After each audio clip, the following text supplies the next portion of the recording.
రెండవది ఉద్వేగ స్థితి. పలానా వారిని గురించి గాఢంగా చింతన చేయగోరితే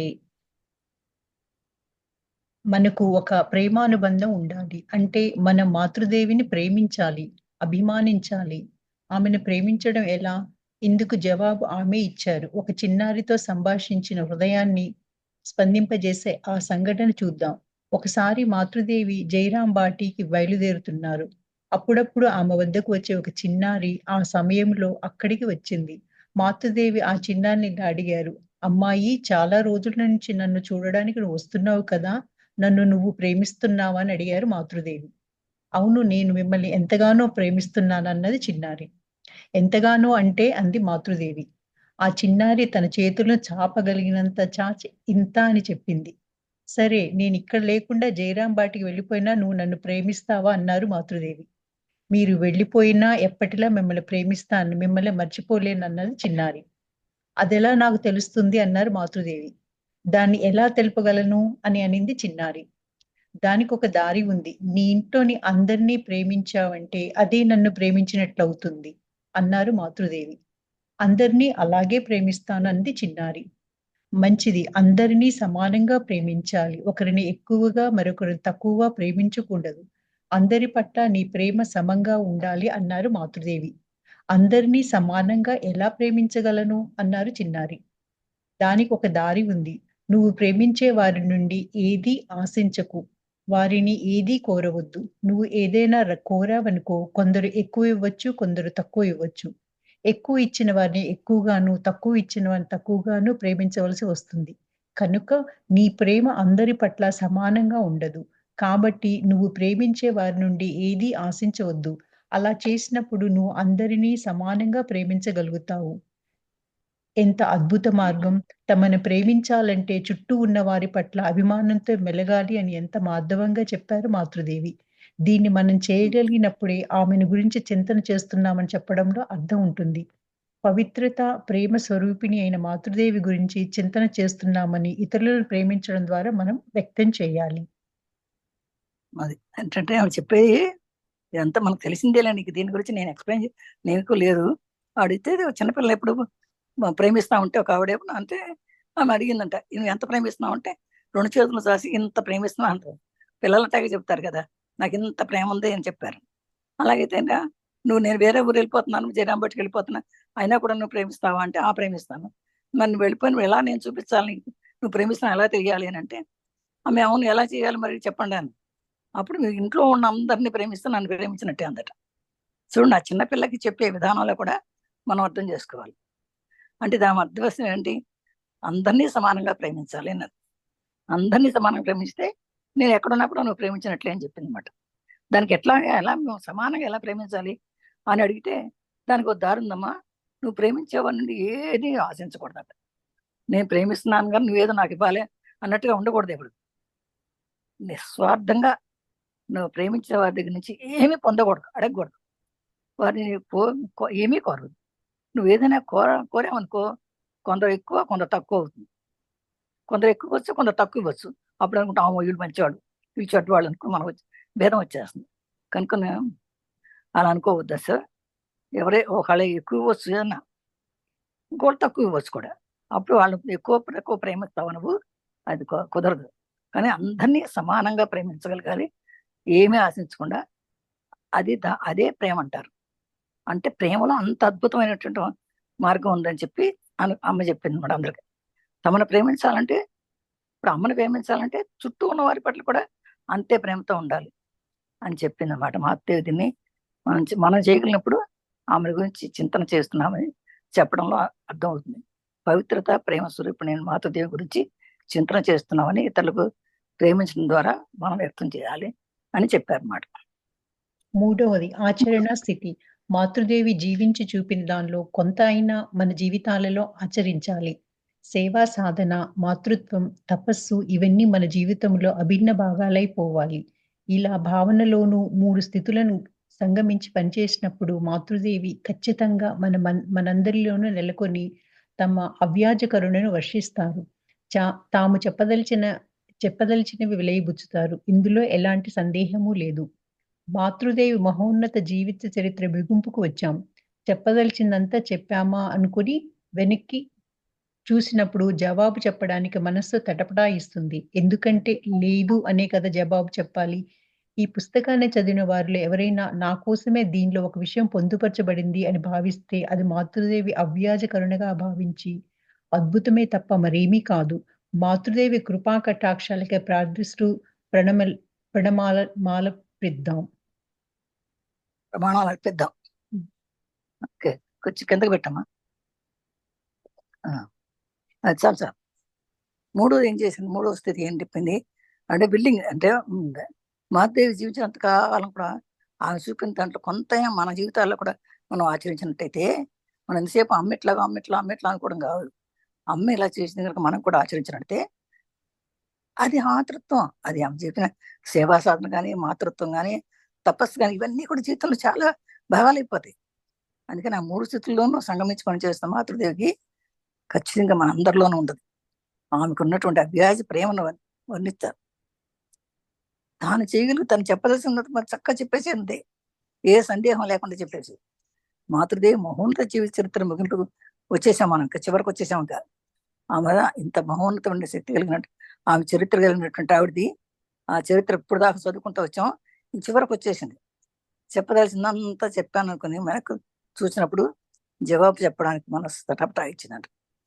ఎందుకంటే లేదు నేను అని జవాబు చెప్పాలి. ఈ పుస్తకాన్ని చదివిన వాళ్ళు ఎవరైనా నా కోసమే దీనిలో ఒక విషయం పొందుపరచండి అని ఉందట దాంట్లో అని భావిస్తే అది మాతృదేవి అవ్యాజ కరుణ. ఇందులో ఏముంటుంది? మనకు అమ్మ యొక్క అవ్యాజ కరుణ, ఆ చూపించినటువంటి అవ్యాజ కరుణ అంత అద్భుతమైన తప్ప మరేమీ లేదు. మాతృదేవి కూడా గొప్ప కృపాకటాక్షాలకి ప్రార్థిస్తూ ప్రణామాలు అర్పిద్దాం. సోదరి నివేదిత మాతృదేవికి రాసిన ఉత్తరం అంటండి ఇది. కేంబ్రిడ్జ్ జీవమే మాతృదేవి సోదరి నివేదిత. వివేకానంద వారు ఒకసారి చికాగోలో సభకి వెళ్ళినప్పుడు ఆ నివేదిత, ఆమె మార్గరెట్ పేరు, తర్వాత ఇక్కడ వచ్చి నివేదిత అని పేరు పెట్టారు వివేకానంద. ఆమె ఆమెను చూసి ఆమె గుణగణాలు చూసి రాసిన ఉత్తరం ఉంటుంది. అప్పుడు ఏం రాసిందంటే ఇది ఇప్పుడు చదవండి. 11వ తారీఖు 1910లో. ప్రియమైన అమ్మ, ఈ రోజు ఉదయము సారా ఆరోగ్యం కుదుటపడాలని ప్రార్థించడానికి నేను చర్చికి వెళ్ళాను. అక్కడ సమావేశమై ఉన్నవారు యేసు తల్లి మేరీని స్మరిస్తున్నారు. హఠాత్తుగా నాకు మీ జ్ఞాపకం వచ్చింది. ప్రేమ ఉట్టిపడే మీ ముఖార విందం, ఆప్యాయత తొణికిసలాడే చూపులు, పావనమైనటి తెల్లటి దుస్తులు, 2 చేతులుగా ధరించిన బంగారు గాజులు. ఈ దృశ్యం అలాగే నా మనోనేత్రం ముందు ప్రత్యక్షమైంది. నీ సాన్నిధ్యం మాత్రమే సారా మనసుకు ప్రశాంతిని, ఆప్యాయతను ప్రసాదించగలవని అప్పుడు నాకు స్ఫురించింది. మీకొక విషయం తెలుసా? శ్రీరామకృష్ణులకు సంధ్య ఆరాత్రిక నిర్వహిస్తున్నప్పుడు నేను మీ గదిలో కళ్ళు మూసుకొని ధ్యానం చేస్తూ ఉండేదాన్ని. అదెంత మూర్ఖత్వమో ఇప్పుడు తెలుస్తుంది. మీ పాదార విందాల వద్ద ఒక పసిపాపగా ఉంటే అదే చాలని నాకెందుకు అవగతం కాలేదు? అమ్మా, మీరు ప్రేమమయ మూర్తులు. మీది కట్టలు తెంచుకునే నది వెల్లువలాంటి లౌకిక ప్రేమ కాదు. మృదువుగా పరివ్యాపించే గంభీర ప్రశాంతత వంటిది అది. అందరికీ శ్రేయస్సును వసుగుతుంది. అది వైరమే ఎరుగని, ఎవరికీ హాని కలిగించని మృదు మాధుర్యంతో కూడిన కాంతిపుంజం అది. ఆ ఆదివారం ఆహా! ఎంతటి మహాన్వితమైన రోజు. కొన్ని నెలలకు మునుపు గంగానదిలో ప్రయాణానికి ముందుగా మీ వద్దకు పరిగెత్తుకుంటూ వచ్చానే అదే రోజు. ఆ రోజు మీరు నన్ను సాధారణంగా ఆహ్వానించిన క్షణంలో నాకు అనుగ్రహించి ఆశీస్సులతో పొందిన అద్భుత ముక్తి అనుభవాన్ని ఎలా వర్ణించగలను? ప్రియమైన అమ్మ, మీకు అద్భుతమైన గీతాన్నో, కవితనో రచించి పంపాలని ఉంది. కానీ మీ సాన్నిధ్యంలో అదొక చిరు సవ్వడిలా, వట్టి కేకలా ఉంటుందేమోనని భావిస్తున్నాను. నిజానికి మీరు భగవంతుని అపురూప సృష్టి. ప్రపంచం పట్ల కరుణతో శ్రీరామకృష్ణులు తమ అనుంగ బిడ్డలకే విడిచిపెట్టి వెళ్ళిన ప్రేమమయ పాత్ర మీరు. కొన్ని సందర్భాలలో మీతో సొంత బిడ్డలా ఆడుకున్నాను. మీ దివ్య సమక్షంలో నిశ్చింతగా, ప్రశాంతంగా కూర్చొని ఉండవలసిన వారమే మేము. భగవంతుని అద్భుతాలన్నీ నిజానికి ప్రశాంతంగానే ఉంటాయి. అవి మన ఎరుక లేకుండానే మన జీవితాల్లో చొరబడతాయి. గాలి, సూర్యుని వెలుగు, అందమైన పచ్చిక బయళ్ళు, గంగా నది మీలా మూర్తీభవించిన ప్రశాంతతలే కదా! చూడమ్మా ఎంత బాగా చెప్పిందో నివేదిత. అమ్మ ప్రియమే, ఆమె రాయడమే ఫస్ట్ ప్రియమైన అమ్మ అంది. ఆవిడేమో ఎక్కడో విదేశీ అనిదే, ఇక్కడ ఇండియాలో ఆమె ఏమని చెప్పి రాస్తుంది, ఉత్తరం రాస్తుంది అక్కడి నుంచి కూడా, కేంబ్రిడ్జ్ నుంచి అంటే మరి లండన్ నుంచి రాస్తుంది ఈమె. రోజు ఉదయం నాకు సహరా ఆరోగ్యం బాగోలేదు, ప్రార్థించడానికి చర్చికి వెళ్ళాం. అక్కడ సమాసమై ఉన్నటువంటి వాళ్ళందరూ ఏస్తలు మేరీని స్మరిస్తున్నారు అందరూ కూడా ఆమె కోసం. అంతే కదా మరి, చర్చిలో అందరూ మేరీనే స్మరిస్తారు ఆమె బాగాలేదని. కానీ నాకెందుకు హఠాత్తుగా మీరు జ్ఞాపకం వచ్చేశారు. మీ మీద ప్రేమ ఉట్టిపడిపోయింది. మీ ముఖారవిందో నాకు కనిపించింది. ఎంతో తొణికిసలాడు నా చూపులు, ఆ పావనమైన తెల్లటి దుస్తులు, 2 చేతులకి ధరించినటువంటి గాజులు, ఆ దృశ్యంలో ఎంతంటే తనకి ఎలా ఉందో అమ్మ అలా విగ్రహం కనిపించేసిందంట అమ్మకి. ఈమె మార్గరెట్, మీ సాన్నిధ్యం మాత్రమే సారా మనసుకి ప్రశాంతని ఆప్యాయతను ప్రసాదిస్తుంది. అప్పుడు ఎందుకంటే మీరు తలుచుకుంటే మీరు మాత్రమే మానసికంగా ఆ సారాని ఇవ్వగలరు, ఆప్యాయతని ఇవ్వగలరు. అప్పుడు నాకు స్మరించింది, మీకు ఒక విషయం చెప్తాను. రామకృష్ణ వారు కూడా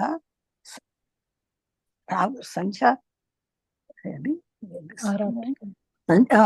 ఆరాత్రిక నిర్వహిస్తున్నప్పుడు, అంటే సాయంత్రటప్పుడు అనమాట, సాయంకాలం చేసే పూజ. అప్పుడు నేను మీ గదిలో కళ్ళు మూసుకొని ధ్యానం చేసుకుంటుండే. అదెంత మాత్రము మా మూర్ఖత్వము ఇప్పుడు తెలుస్తుంది. అది ఇప్పుడు తెలుస్తుంది. అంటే మీ పాదార విందాల వద్ద ఒక పసిబాబుగా ఉంటే చాలు అని అప్పుడు నాకెందుకు తెలియలేదు. అంత దగ్గరగా నేను ఉన్నాను కదా. ఆ ఉన్నప్పుడు మీ పాదార విందాల దగ్గర కూర్చొని సేవ చేసుకోవాలి, నాకు ఎందుకు తెలియలేదు. అప్పుడు ఒక పసిబాబులాగా ఉంటే చాలన్నప్పుడు తెలియలే నాకు. మీరు ప్రేమమయ మూర్తులమ్మ. మీది కట్టలు తెంచుకునే నదీ వెలువ లాంటి లౌకిక సేవ, లౌకిక ప్రేమగా మృదువుగా పరివ్యాపించే గంభీర ప్రశాంతం వంటిది. కానీ అంతటి శ్రేయస్సు ఉందని అది వైరమే లేదు. కానీ ఎవరికి హాని కలిగించని మృదుమధుర భావంతో కూడినట్టు కాంతి మంచం మీరు. మరి అలాంటప్పుడు నాకు ఎందుకు నేను అక్కడ ఒక పసిపిల్లలాగా మీ దగ్గర ఉండలేకపోయాను. అది ఆదివారం.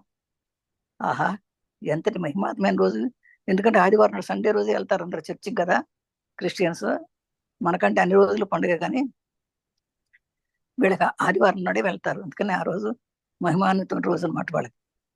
కొన్ని నెలలకు వరకు గంగా నదిలో ప్రయాణానికి ముందుగానే మీ వద్ద పరిగెత్తుకుంటూ వచ్చేది. అదే రోజు, ఆ రోజు మీరు నన్ను సాధారణంగా ఆహ్వానించిన క్షణంలో నాకు అనుగ్రహించిన ఆశీస్సుతో పొందిన అద్భుతమైన ముక్తి అనుభవాన్ని ఎలా వర్ణించగలప్పుడు నేను. అప్పుడు రాగానే పరిగెత్తుకుంటా మీ దగ్గరికి వస్తే మీరు నాకు ఆశీర్వదించారు. అప్పుడు నాలో కలిగినటువంటి ఇది అసలు ఎంత స్పందన, ఎలా చెప్పాను మీకు. అందుకని ప్రియమైనమ్మా, మీకు అద్భుతమైన ఒక గీతాన్నో ఒక కవితనో చదివి రచించి పంపించాలని ఉంది నాకు. కానీ మీ సాన్నిధ్యంలో అది ఒక చిన్నది ఒట్టి కేకులా ఉంటుందేమోనని భావిస్తున్నాను. నిజానికి మీరు భగవంతుని యొక్క అపురూప సృష్టి అమ్మా. మీరు భగవంతుడి క్రియేషన్ కానీ తప్ప వేరే మామూలు మనిషి కాదు మీరు అని ప్రపంచంలో గల కరుణలో శ్రీరామకృష్ణులు తమ అనుంగ బిడ్డలకి విడిచిపెట్టి అందరికంటే తమ బిడ్డల కోసం విడిచిపెట్టి వెళ్ళినటువంటి పాత్ర మీరు అని చెప్పేసి అందామంట. అంటే కొన్ని సందర్భాల్లో మీరు అందరినీ కూడా సొంత బిడ్డల్లాగా చూసుకున్నారు. మీ దివ్య సమస్యలో నిశ్చింతగా ప్రశాంతంగా కూర్చుండవలసిన వారు మేమందరం కూడా. భగవంతుడ అద్భుతాలన్నీ కూడా నిజానికి ప్రశాంతంగా ఉంటాయి అని మనం ఎరుక లేకుండానే మన జీవితాల్లో చొరబడతాయి. గాలి, సూర్యుని వెలుగు, అందమైనటువంటి పచ్చిక బయలు, గంగా నది మీలాగా మూర్తి పెంచిన ప్రశాంతతే కదమ్మా. అని ఉండి ఇలాంటి అమ్మ లేకపోతే ఆయన ఎండిపోయినట్టే ఉంటాయి. కానీ అలాంటి వాటిలో అమ్మ ఉంటే మాకు అదంతా ప్రశాంతంగా ఉంటుంది. మీ ప్రశాంత ఆచ్ఛాదనకు సారాకు ప్రసాదించండి అని చెప్పి ఆ సారా అనే ఆవిడికి ఆరోగ్యం బాగాలేదు కదా, ఆమె అడిగిందంట.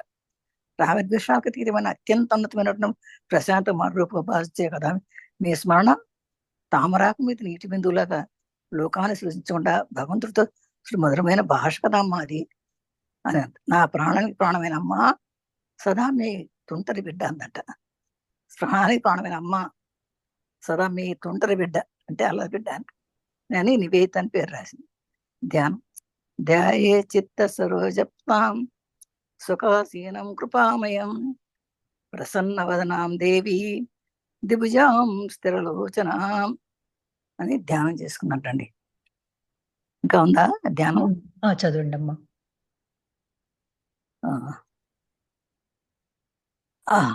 ఒక్క నిమిషం.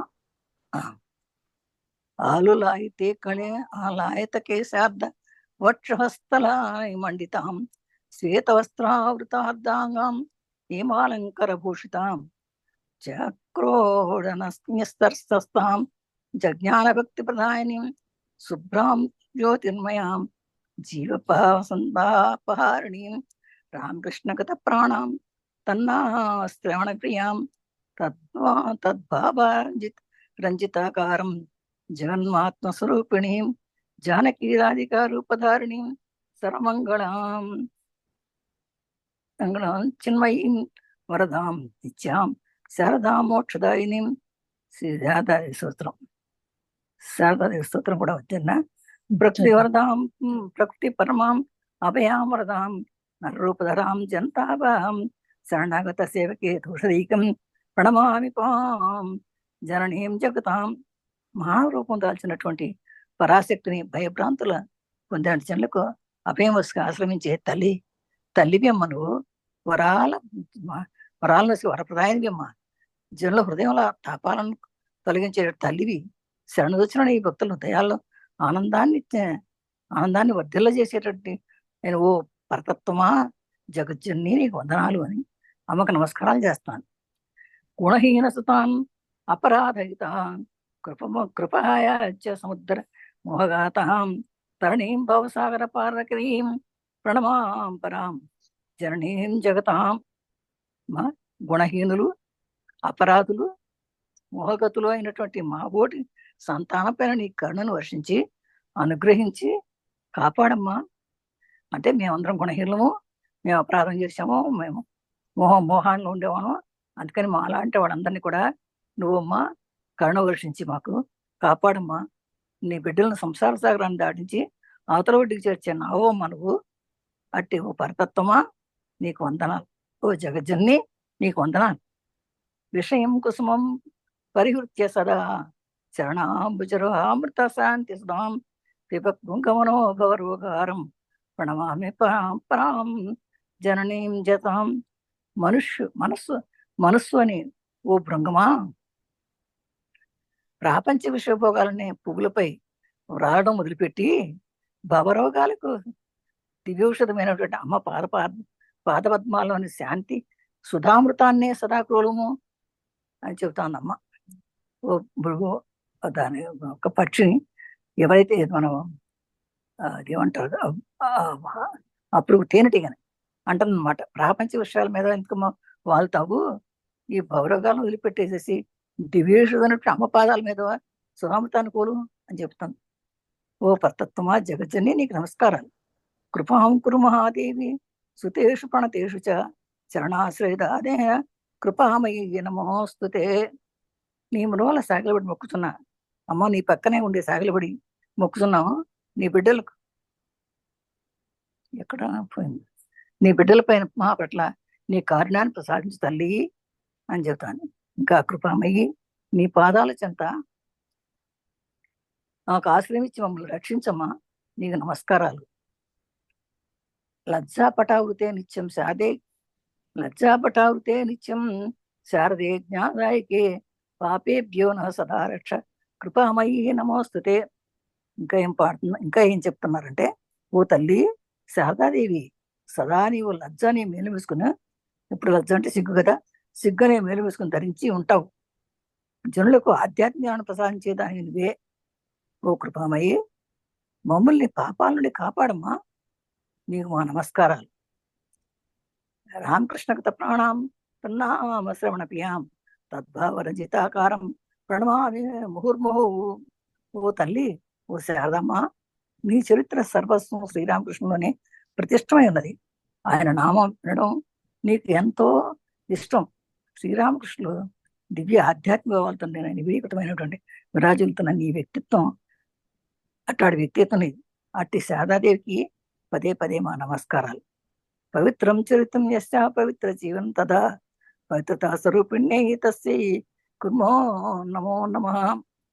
ఏ తల్లి జీవిత చరిత్ర పరమ పవిత్రమో, బాగా వినండి, ఏ తల్లి జీవిత చరిత్ర పరమ పవిత్రమో, ఏ తల్లి జీవమంతా పావనమయమో, మూర్తి గురించిన పవిత్రంగా ఏ తల్లి విరాజిల్లుతుందో అటువంటి దివ్యజన్ శ్రీ శారదాదేవికి పదే పదే వందనాలు.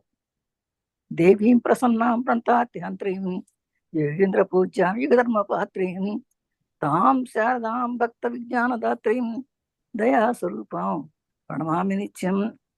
తన పాదాల శరణు వచ్చిన భక్తుల దుఃఖాలను ఎవరైతే తన పాదాల దగ్గర కూర్చుని శరణు వచ్చినటువంటి వాళ్ళందరికీ కూడా వాళ్ళ దుఃఖాలను ఉపయోగింపజేసే తల్లి శారదామాత.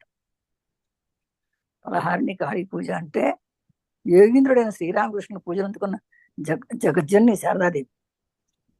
ఎంత గొప్పవాడు శ్రీరామకృష్ణ పరమహంస, అలాంటి వారే ఈమె దగ్గర పూజలు అందుకున్న శారదాదేవి. ఈ రామకృష్ణులతో కలిసి ఆధునిక కాలానికి అనుగుణమైన యువధర్మాన్ని శారదాదేవి ఆవిష్కరించారు. ఆమె కరుణా స్వరూపిణి, ఆమె భక్తి విజ్ఞానాలకి మనకు ప్రసాదించే తల్లి. ప్రసన్నురాలయ్యే శారదాదేవికి నేను సత్తం నమస్కరిస్తున్నాను. స్నేహానబద్నాసి మనోస్మతీం దోషానశేష సగుణీకరోషి ఆహేతువానోదైసే సరోషాన్ స్వాంకే గృహీత్వా ఇదం విచిత్రం. నీ మానసములను నీ ప్రేమ పాశాలతో కట్టివేసి నువ్వు మా దోషాలు సైతం సుగుణాలుగా తీర్చిదిద్దావమ్మా నువ్వు. కానీ మా కరుణామూర్తివైన నువ్వు మేము దోషితులమైన లెక్కింపగా, అంటే మేము ఎన్ని తప్పులు చేసినా కూడా లెక్కించుకోకుండా అహేతుక దయతో, కారణం దయతో మిమ్మల్ని నీ ఒడిలో చేసుకున్నావు అని కాపాడుతుంటావమ్మా. ఎంత విచిత్రం అమ్మా నువ్వు. మా దోషాలున్నా కూడా లెక్క చేయకుండా మమ్మల్ని కాపాడుతున్నావు. ఎంత విచిత్రమైందమ్మా నువ్వు. ప్రసీద మాతర్యనయాచే నిత్యం భవ స్నేహవతి సుతేషు ప్రేమైక బిందుం చిరుదగ్ధ చిత్తే. ఇంకా లేదమ్మా, అక్కడికి ఆపేద్దామమ్మా, ఎండ్ అవుతుంది పేజ్. మీకు 9:30 అవుతుంది, 10:30 అవుతుంది. Okay okay okay okay. అది ఇలా విధంగా నివేదిత ఆమె గురించి రాసిందంట అంతా కూడా. ఇంకా ఎన్ని పేజీలు అంతా శైలజ?